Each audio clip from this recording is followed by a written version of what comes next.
Today's presenter, Christine Williams, is a director of the Planning and Corridor Management Program at USF's Center for Urban Transportation Research.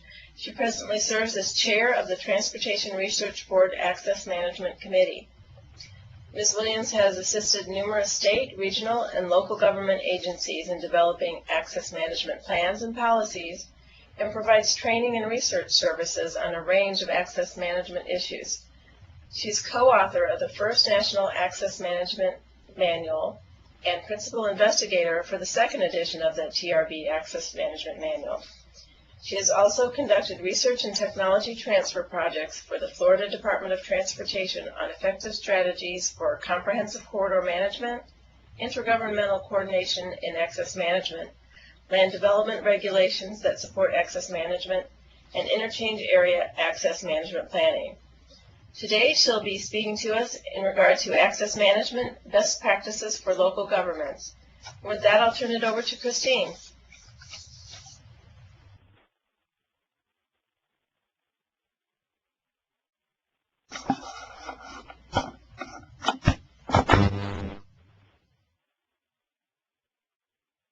Okay, thank you. Thank you, Karen. I appreciate that introduction. And thank you all for joining us today for the webinar. Today I'm going to be talking to you about some of the land development and access planning issues that we've observed in our work, and I'm sure many of you have also experienced in your practice as well. And more importantly, some of the strategies that you can use and some resources later in the program that will give you further information and background on how to carry out some of these strategies. So with that short introduction, I want to start with the issues. And here you can see an existing land use plan from a small community on a major highway represented by the dashed line in the middle, and a typical problem for access management. Although the original village was developed on a grid here in the center, the newer development is occurring along the highway with very little attention to network needs or measures. And the result ultimately is a need to access the developments via the highway. So one of the questions to ask in updating local practices and in terms of best practices is whether you have adequate measures in place to ensure that the street networks are going to be provided as development occurs along your major roads, and whether these networks connect back into the community. And as we'll see in a moment, it's more than just streets. A related issue is the lot split activity on major corridors as property owners seek to sell off their valuable highway or interchange area frontage for development. And a lot of this occurs outside of our typical subdivision development review processes, and in some cases the lots are recorded without even the local government knowing. So there's a lot of issues here. But ultimately, people want to avoid the cost of platting and providing roads, and each of these lots creates a potential new point of access to the highway. And here you see the flag lots with the long access strips and the strip lots, and these long, what we're calling bowling alley lots that can result in cul-de-sac development.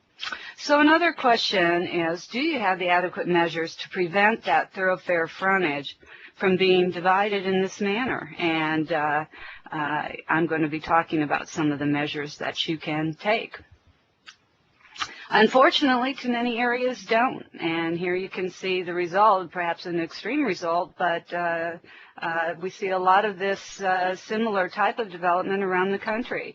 Commercial development focused entirely on the highway with lots of access, little connectivity between these uses, and certainly here you can see no real connection to the abutting residential area. And all of that access ultimately compromises the safety of your transportation system, not just for the drivers, but for the bicyclists or the pedestrian as well that's trying to negotiate that corridor. And each of these points of access results in conflicts between the traffic that's turning in and out of the site and those that are traveling through or walking through. And each of these conflicts is a potential crash. So with access management, by reducing the number of access points, as in this example here, and introducing, say, a median to control the left turns in and out of the property, and some turn lanes at the median openings to remove those cars from the through lanes, we can really get a handle on the conflicts and potential crashes. And I encourage you to look at the research to date. I won't cite a lot of statistics today, but I will say that you can see as much as a 50% reduction in crashes just with medians and improvements to your medians, and as much as 40 to 60% reduction in delay with good access management and some of the strategies we're seeing today. So really a defining characteristic of what is good access management is these methods of minimizing these conflicts, improving to increase safety, improving the operational efficiency of the system. And another issue to consider is whether the network that you are providing is connected, so people can circulate within the developed area without having to return onto that major road. And here in this example to the top, you see all the access is focused onto the highway. It's a rather extreme example again, but it illustrates the point. And even to go from the residential area to the school, one needs to circulate back out onto the highway, something I observed only recently on a visit to Atlanta, where the elementary school children weren't able to walk right to the school behind their home. So all of this, of course, creates traffic circulation on the major road. These short local trips and that growth in traffic will gradually increase congestion and delay on the system. And the developed area that's been created creates a barrier to connectivity and to supporting streets. So your only real solution is going to be to widen that highway. And so another alternative here, and another example would be to better connect that network. And by doing so, you can preserve that highway for the longer distance trips, achieve good access management, still support development, and better integrate that development into the community, creating a situation where you have much better mobility within the community for all modes of transportation. Here, for example, are two shopping centers on a major road, that north-south road here to the west of the photo, and there's no internal connection between the shopping center to the north and the one to the south. The potential connection that did exist has been blocked, and you can see that people can't even walk from one to the other, even though this shopping center to the north is served by transit. So in this example, perhaps not completely ideal, but at least the grocery store and the shopping center have a unified access and circulation with access via each of the major roads that abut the site, and one can also circulate, the trucks can circulate well behind these properties into the loading docks without conflicting with the site traffic. The site was flexible enough to even many years later add a Starbucks, you can see down here, in the parking area. So it handles a lot of traffic quite effectively. And here's a ground view of that site. So by improving the design of access, we can really ensure that shopping centers and other commercial businesses can effectively handle even very large volumes of customer traffic while efficiently moving that freight in and out of the businesses and reducing the conflicts and local circulation on those regional roadways that are so important to the market area of these businesses. And even a small reduction in that market area can, or in travel speeds, even like a 10% reduction in travel speed creates a 20% reduction in market area. So this can be quite significant for the community and those businesses. And how we design access along the roadways has implications, of course, far beyond mobility and safety. These well-managed corridors, they're more functional, but they're also more livable and appealing. And these really are the corridors that attract investment. And it's the older commercial corridors and the shallow strip development where we're experiencing economic decline. So how can local governments effectively manage corridor development and access? What are some of the best practices out there? I'll say although states are somewhat limited in terms of their reach of their access management programs due to the lack of control over land development, the ability of local governments to influence how access is managed is broad-reaching. It addresses both land use and transportation and falls in a range of planning activities as regulatory activities, roadway design, development review, and mitigation. Coordination, of course, is also an essential part of that. Looking at the comprehensive plan and the various planning activities that can be accomplished. So how do you plan for access comprehensively within the context of the community's overall comprehensive plan, essentially? And we can begin by considering that vision of future growth and development and how that's integrated throughout the policies and the various elements of the plan, including the capital improvement program. Looking at the transportation plan, your roadway network planning, access management is essentially how you achieve your community's vision of that future network. It starts by identifying the desired function of each roadway in terms of mobility or access, and then classifying those roadways according to function. Most communities do that.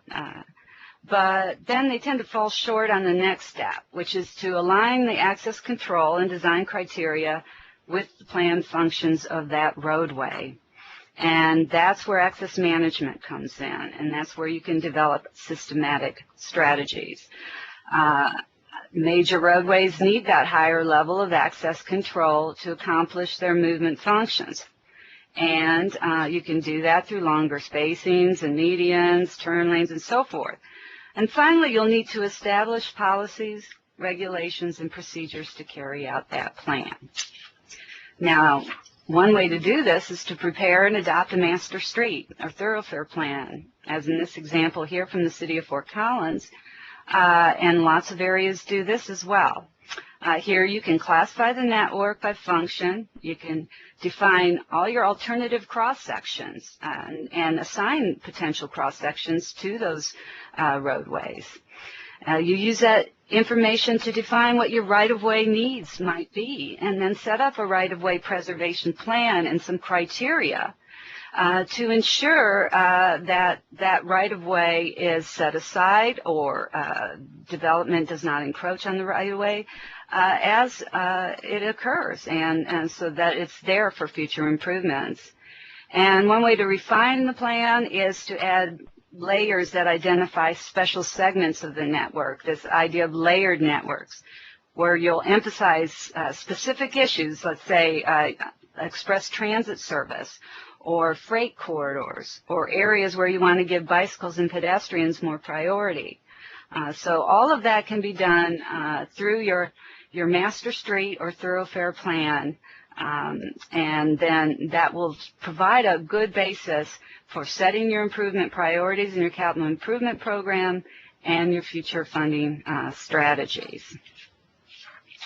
Policies supporting access management should also be included in the comprehensive plan or the thoroughfare plan, and like this one here from Orlando, stating the city's commitment to preserving its thoroughfares by requiring development of parallel roads or cross-access easements to connect developments as they're permitted along major roadways.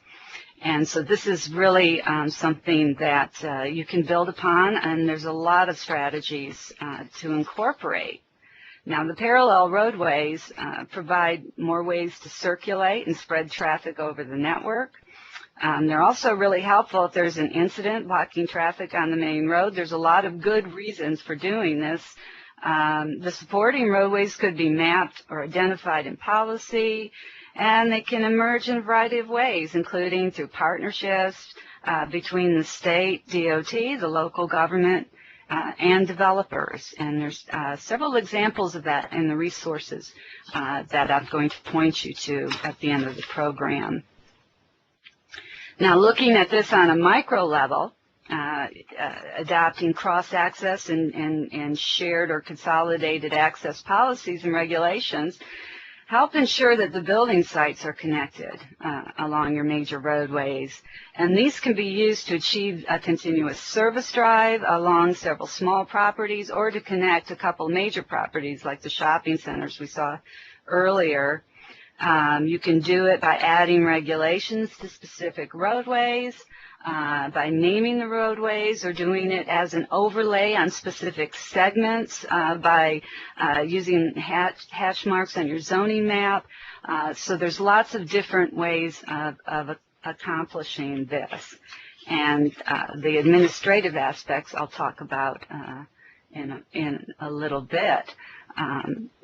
A problem that I observed, and I did want to bring up to you today in some cities, is a tendency to prohibit side street access to businesses where residential development is nearby.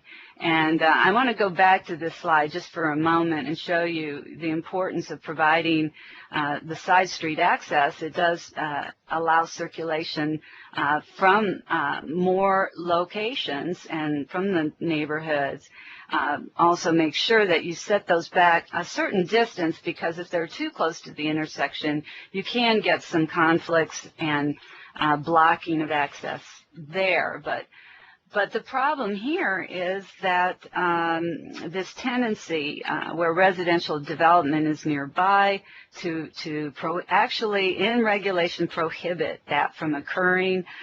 Check your regulations for prohibition on side street access and remove that from the regulations. It really does reduce accessibility to the corridor businesses, and it's particularly inconvenient, I think, for the neighborhoods they seem to be designed to protect. So that certainly is an issue I'd bring to your attention. In addition to making the sites more accessible overall from the neighborhood, these sorts of cross-access policies and regulations help to reduce the number of access points and the need for lots of access onto the highway, and the ability of all of these properties to have access not only to more than one road, but also to a signal. So left turns on these major roads can be handled safely and more conveniently. I just want to take a moment to talk about interchanges, because they really are very attractive to development, and they're so often impacted by a lack of good access management. The key here, as you can see plainly from the slide, is to avoid access connections and median openings and signalized intersections too close to these interchange ramps. Now, that distance will depend on the design of your interchange and so forth, and that's one of the things that's being explored in the research for the update of the Access Management Manual and the supporting guidelines. But generally, about a half a mile planning area is a good rule of thumb. And one of the reasons why, and this illustrates that signals too close to these ramps can cause backups onto the main lanes of the interstate. Here's an example interchange on I-4 where first signalized intersection is really only about 110 feet from the off-ramp. Cars turning want to make a left at the intersection. Traffic backs up onto the main lane. And without the median that was constructed right here, it was even a worse situation because people would stop here to make a left into this gas station and block traffic as well. So medians can be a useful retrofit tool in these sorts of situations. But here you can see a really well-planned interchange network with good separation of the first signalized intersection from the off-ramps, a non-traversable median here in the center, and a well-developed network. And this strategy, I'd like to point out, not only does it make sure that this investment continues to function, and it's a major investment, continues to function for its useful life, but it also opens up these interior lands for development and maintains good visibility for the commercial properties along these areas as well. One thing local governments can do to achieve this result is to prepare and implement an access management plan at all your new or reconstructed interchange areas, and incorporate these network and land use strategies that I'm covering here today, including and very especially immediate measures to prevent that crossroad frontage from being divided into small lots and providing for the necessary network.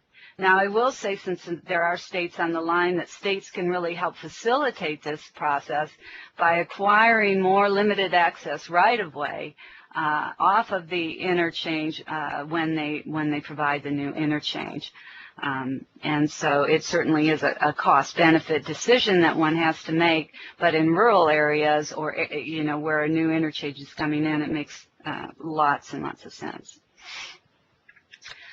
These sub-area and sector plans, while denser urban environments can really benefit from specific plans like this one. It was done in Nashville to prove network connectivity. Individual sites on a corridor can be retrofitted over time, and new development or property can connect to this network. One of the issues to keep in mind, I do find that local governments generally give a lot of thought to variations in land use types and zoning. I've seen more variations of zoning than one might ever imagine, but often have only one type of local road, a 60-foot right-of-way, a 30-foot cartway width.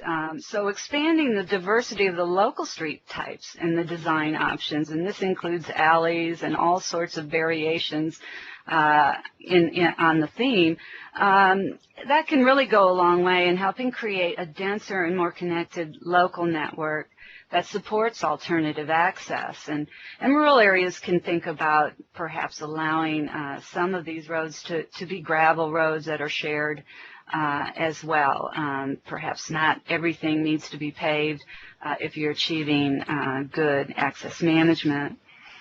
And from a land use perspective and land use planning, really the key strategy, I'd say, is to move away from strip development towards strategies that focus and reinforce the growth of operational activity centers that are well connected to the surrounding area. And it offers a clear benefit by creating destinations that can be served by transit as well as auto, and they can be designed for walkability. It also allows for design of unified access and circulation, as we've been talking about, and activity centers are certainly an antidote to commercial strips and that excessive strip commercial zoning, which is one of the defining characteristics of urban sprawl. And here's an example, again, from the city of Orlando. I don't mean to pick on them, but it was easily available. And you can see a variety of levels of activity centers, from your metropolitan center, designed to be served by mass transit, all the way down to a neighborhood center district. And so this is really a good strategy for access management, very supportive access management. And here's another example from Alachua County, Florida, in the Gainesville metropolitan area that shows how we can link together the land use and transportation strategies. This one calls for transit-oriented development along key transit corridors, and that's another form of activity center.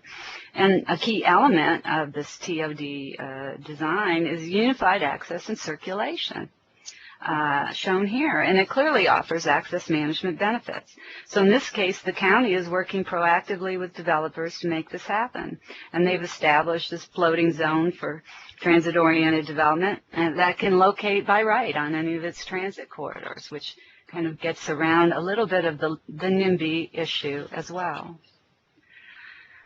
I want to point to a specific case example here. This one I found on contextsensitivesolutions.org website, and I encourage you to take a look at it for additional details. Bridgeport Way, I think it's this is in Maryland, I believe. And it involves a retrofit of a typical suburban corridor with lots of commercial development, low level of access management. I think they experienced somewhat like 300 crashes over a 4.5-year period, several of them involving pedestrians. Because as you can see here, there just weren't any sidewalks, lots of access points, and no median to control left turns or provide a refuge. The City Council developed a vision statement, getting back to vision, to transform that corridor into a main street with a town center that supports a walkable community. And they sought to redesign the corridor to, quote, improve safety, increase the mobility and cohesiveness of the community, improve the appearance of the corridor, and control traffic growth. And use extensive education and public involvement in this process too. And a very interesting example, and here's the result. They settled on a plan to establish a landscape median. In place of that, what we call a twiddle in the access management jargon, a two-way left turn lane in the center. Bike lanes, they had left turn lanes with U-turns at the signalized intersection, which were flared to accommodate U-turns by longer vehicles, thinking of the trucks and the buses as well, should they need to, and 2 mid-block crossings at the key transit stops.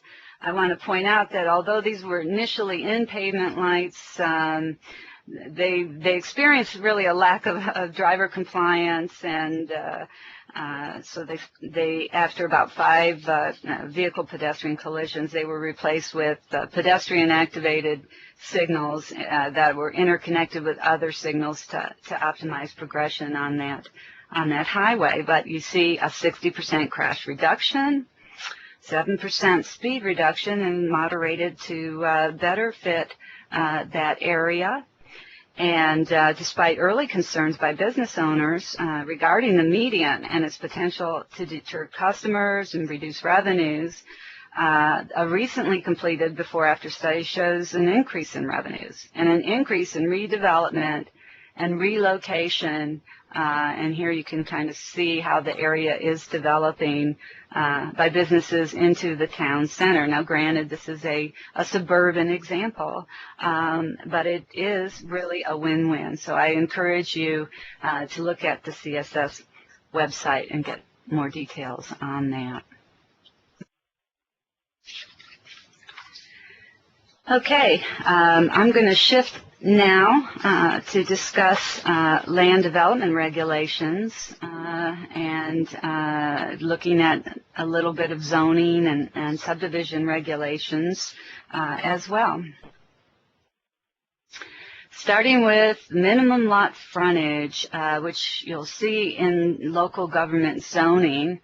And one of the things a strategy to use to prevent that thoroughfare frontage from being chewed up into small lots with no alternative access is to look out on the corridors where you still have an opportunity to do so and increase the minimum lot frontage on those major roads but still providing for smaller lots if they internalize or provide network and alternative access.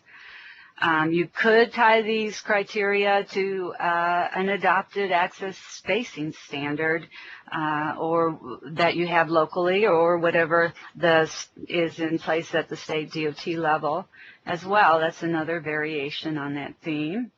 And here I thought I'd throw in a couple of regulations just to show you how some areas have done this. And these are regulations along U.S. Highway 19, a major north-south corridor in Florida, strategic highway.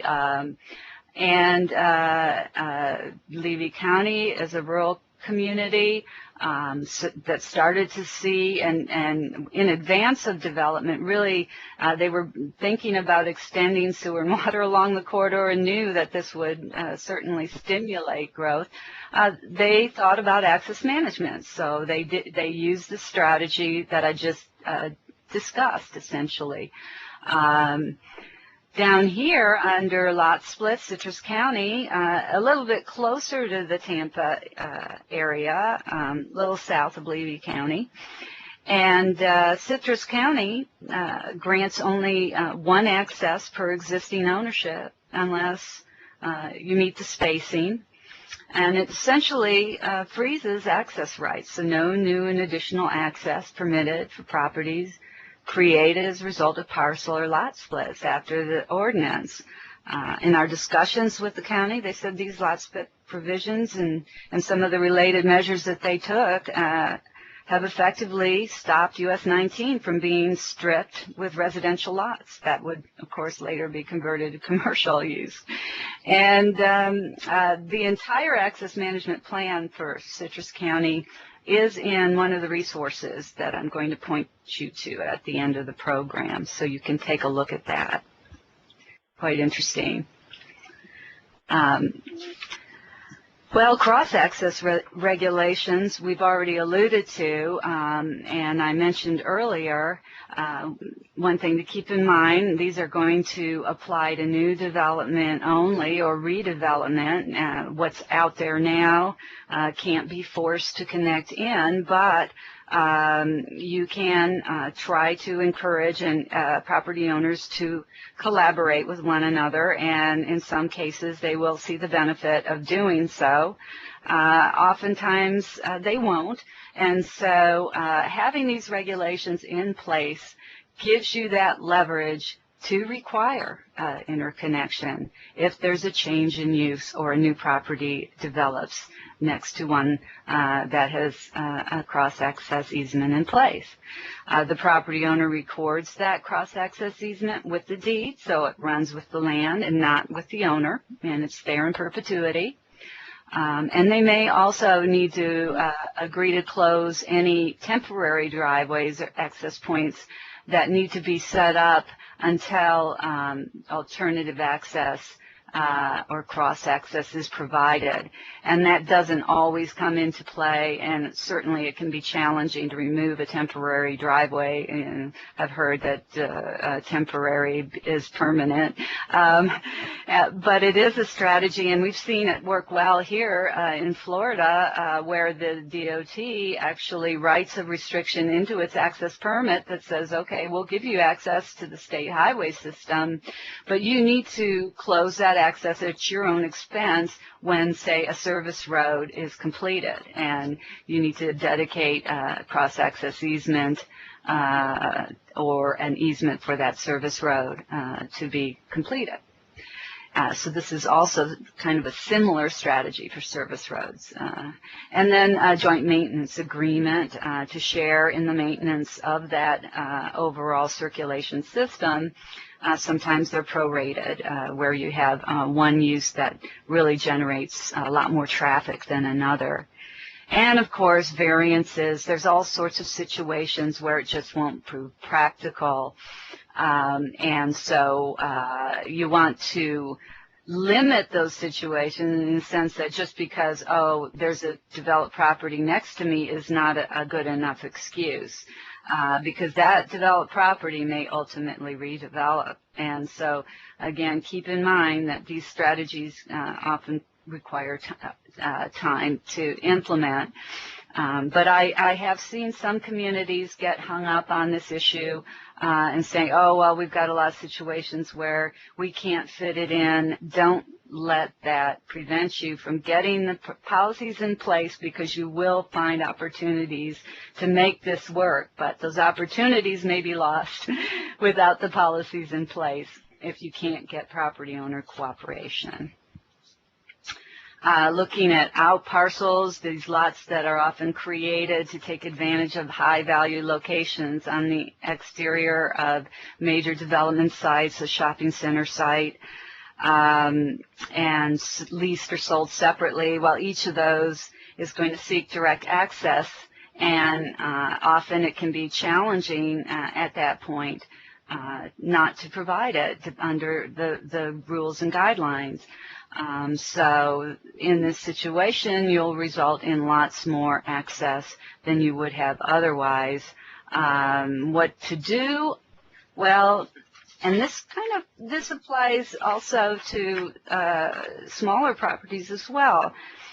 If the property is under common ownership or it's consolidated for development, have a policy in your regulations that says you're going to treat that property as one property for the purpose of access review and development review. And so in this way, you can require a unified parking and circulation plan, and the number of access points does not need to be the maximum number that might be provided, let's say, if you have spacing guidelines, but rather the minimum necessary to serve that site and provide good overall access and circulation. Taking you back to my earlier shopping center example with the grocery store. A variation on this theme that I've seen local governments use is to restrict the number of outparcels that can be created per development site. So let's say you can only create 1 per 10 acres, and that lot has to have at least, say, 300 feet of frontage or whatever you choose, a large frontage requirement, unless you have internal access, in which case you can create as many as you want. So here you can see kind of a carrot and stick approach to that. Make sure that the driveways serving these sites have adequate throat that's protected, so you're not getting conflicts at the entrance as vehicles are trying to enter and exit that create problems on the highway and on the site as well, and result in a less efficient system.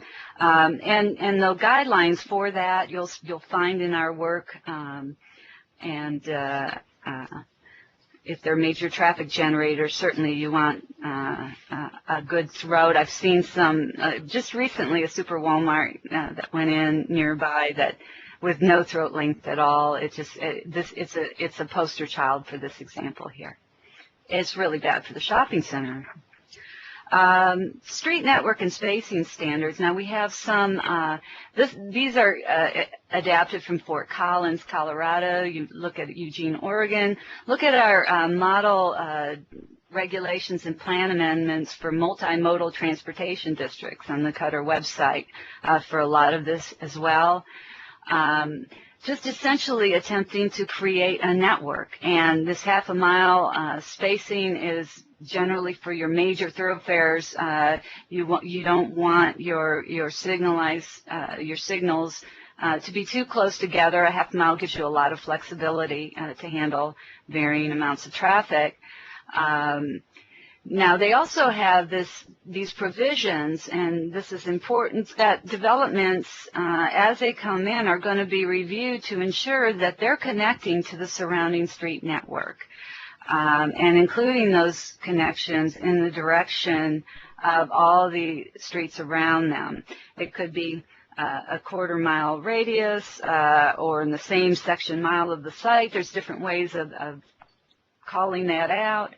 And then that they continue streets that abut or adjacent to or terminate at the site. Don't forget about the pedestrians.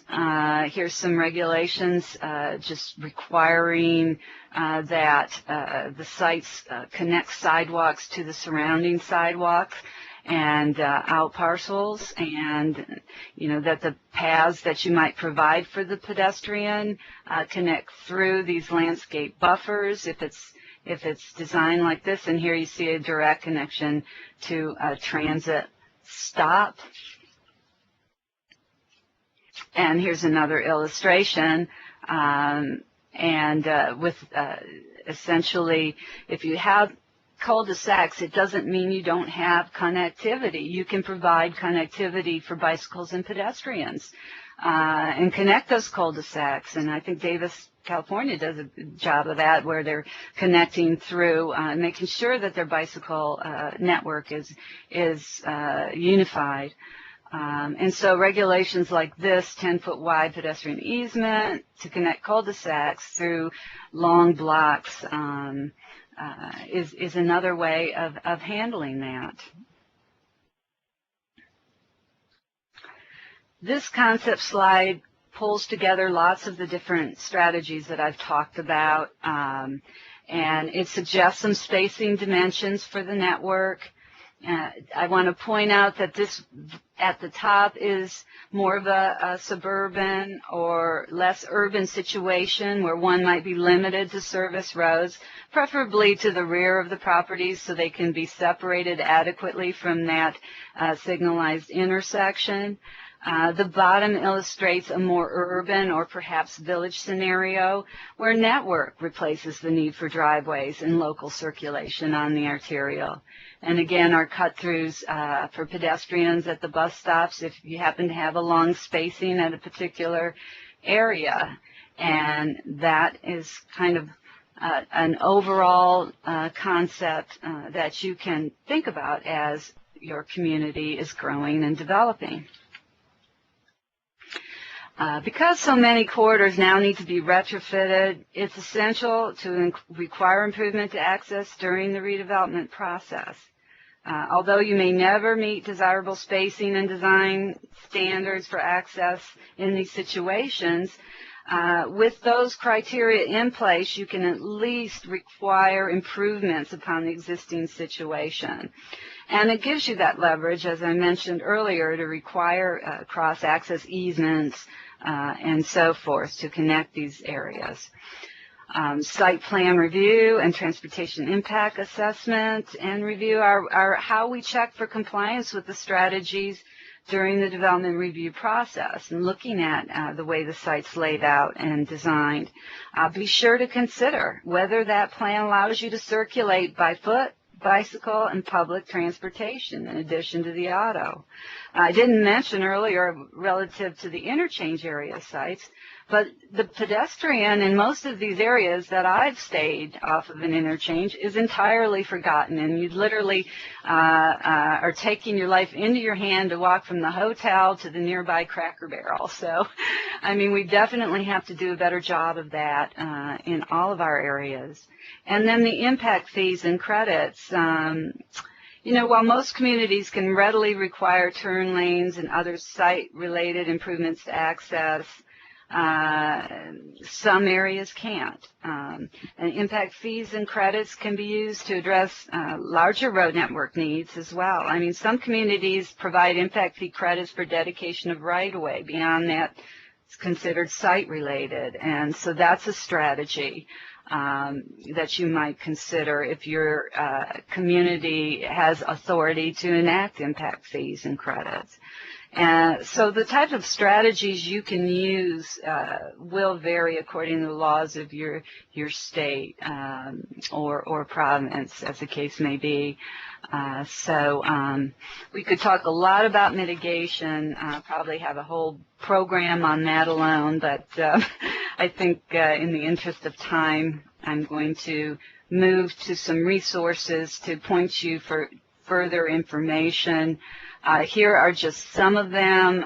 This work, model regulations, for Florida cities and counties was done some time ago, but a lot of this stands the test of time and has since been updated. The Guide for Analysis of Corridor Management Policies and Practices, and Effective Strategies for Comprehensive Corridor Management. It's not shown here. It has a lot of good information and examples. This brochure, 10 Ways to Manage Roadway Access in Your Community. Feel free to steal it, use it for outreach with your elected officials. It's very short and easy to understand. And also, accessmanagement.info is the TRB Access Management Committee website with lots and lots of resources. Other outreach materials, I want to point out that the Federal Highways Office of Operations, Neil Spiller, contact, has a CD and primer, or video, I'm sorry, available. So you can get this primer and video. Safe Access is good for business. That will help you. And working through the issues with the business community, particularly on medians, but also other access management strategies. This brochure by the Florida Department of Transportation is also very, very good and answers to your questions with a kind of a focus on the business stakeholder. We're updating the TRB Access Management Manual among the various research in progress right now. So I do want to plug that and just make this opportunity to ask you to send me your access management best practice examples. We need more good local government examples and some site designs and so forth. So here's my contact information of how to get that to us. I guess at this point I'm going to pause and just thank you for listening to me this long. I appreciate that. I can open it up if there are any questions. Thank you, Christine. What a very informative presentation. There are some questions. I'll start with this question. What are some of the changes that may be of interest to local governments in the second edition of the TRB Access Management Manual? Okay, yeah, well, one of the things that we're going to be looking at in much more detail in this second edition are some access management strategies that apply in different contexts. So whether you're in a very urban or Main Street environment versus more of a suburban or rural area.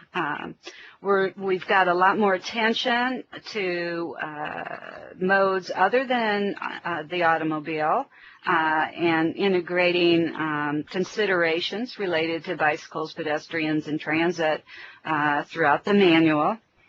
And also, I think local governments will benefit from the section on site plan review and site planning and design guidelines that we're going to incorporate to give you ideas of what to look for in the development review process. Okay, thank you. We did have another question in regard to some resources, but I think you answered that with your last few slides, and the question's been removed, so I think you answered their question.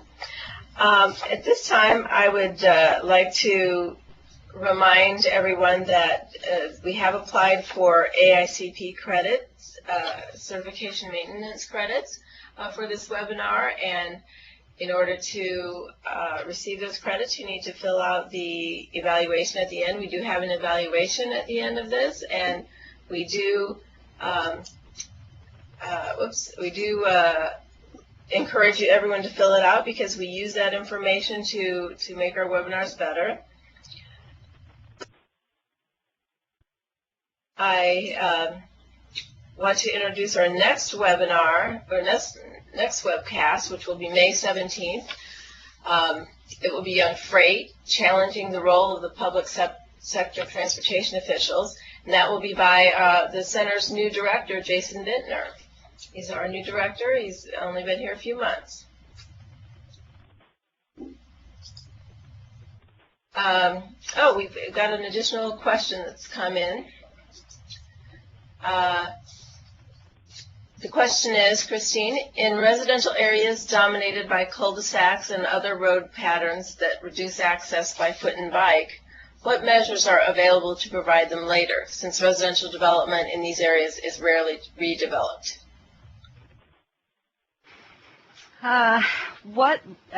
Could you repeat that? I'm sorry, because I'm not, oh, there we go. In residential areas dominated by cul-de-sacs, what measures are available to provide them later? Well, that's an interesting question because often we try to do it through the redevelopment process. And I think one thing you might be able to do is to program funds to look for opportunities to connect cul-de-sacs through the improvement process. But unfortunately, I mean, not a lot is coming to mind, and many of our situations create lasting constraints on connectivity and effective circulation that are very, very difficult to solve after the fact. And people will fight connectivity stringently. It's one of the big NIMBY issues that you'll face. If you've already got a developed area, people are fearful of traffic coming through, of people, even sidewalks, even bicycle pedestrian connections, providing more people with access near to their property. So it truly is a challenge, and I'm certainly open if any of you out there have some ideas on that. But I think it's the constraints are often difficult to overcome. Okay, thank you, Christine. We have another question. What is the role of transit agencies in access management? Well, transit agencies can certainly benefit a lot from access management. I think, as you've seen throughout my presentation, that these strategies for transit-oriented development, for connectivity and so forth are reinforcing and supporting good transit service and operations. And so one of the things I would encourage you to do is be supportive, be a champion. And this is kind of a message for all of you out there, because I've seen really the thing that really makes a difference in access management is to educate and inform those who make the decisions in your community, as well as the staff. You know, have a workshop, have a webinar, show them today's webinar, and engage folks in discussion on this issue, and be a champion, promote adoption of effective access management in your community, and look at the resources and advocate. I think that's what I would suggest. Okay, well, thank you, Christine. Any other questions? Be sure and send them in very shortly. We thank you very much for your participation today.